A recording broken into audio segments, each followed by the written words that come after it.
Nous avons quelque peu insisté sur la nécessité d'une connaissance intérieure de Christ. Il est possible que nous croyons savoir et nous pouvons travailler avec zèle, mais il n'y a pas de commune mesure entre la compréhension mentale des choses que nous possédons dans l'intelligence et la révélation que nous possédons dans l'esprit. Cette connaissance, bien qu'elle soit la volonté de Dieu pour chaque croyant, il est possible que peu y entreront. L'état de déclin général semble en être la démonstration. Ce sera un reste comme celui qui revint de Babylone, à Jérusalem qui en fera l'expérience, et cela en raison du prix à payer. Le chapitre 10 de Matthieu se réfère aux disciples et le Seigneur ne nous laisse dans aucune illusion quant à ce qui est devant nous et de tous ceux et celles qui suivront ce même chemin. Dans ce temps où nous vivons, nous pourrions être découragés en considération des choses et de l'ampleur de la tâche que demande une telle restauration spirituelle pour un témoignage conforme à la pensée de Dieu. Beaucoup considéreront peut-être ce niveau spirituel comme une utopie. Notre collaboration avec Dieu dans cette œuvre de restauration de son témoignage et son maintien par un petit reste fidèle implique que nous possédions une vision claire de ce que doivent être les choses par rapport à ce qu'elles sont. C'est un principe fondamental de voir ce qu'il voit par les yeux de l'esprit. Mais il y a un prix à payer. Sommes-nous prêts à cela? Mais retenons ceci. Nous ne sommes pas introduits dans une telle œuvre sans un préalable spirituel.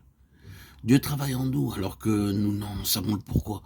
Ces voies sont toutes préparées en fonction et en relation avec les responsabilités futures qui seront notre part dans cette œuvre. Sans regard de cela, qui introduit en nous à son heure son désappointement, son insatisfaction concernant l'état des choses, et sur cette base poursuit notre éducation, bien qu'en nous-mêmes, et pendant plusieurs années, nous ne voyons pas encore.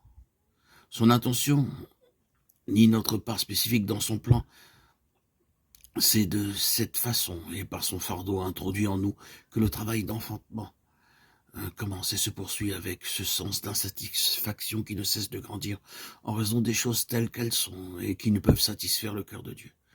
Quand nous sommes sous le gouvernement des cieux, nous sommes dans un mouvement venu des cieux et travaillons suivant les indications des cieux.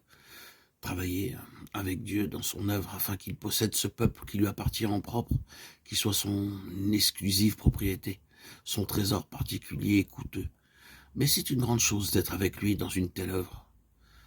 Si nous avons vu, nous ne saurions être satisfaits par quelque chose qui ne réponde pleinement à la vision céleste.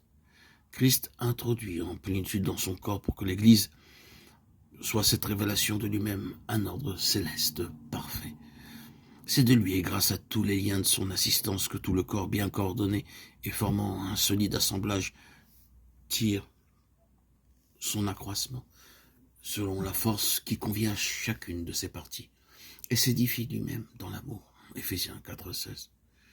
Que le Seigneur nous fasse la grâce de persévérer et d'être debout quand il viendra.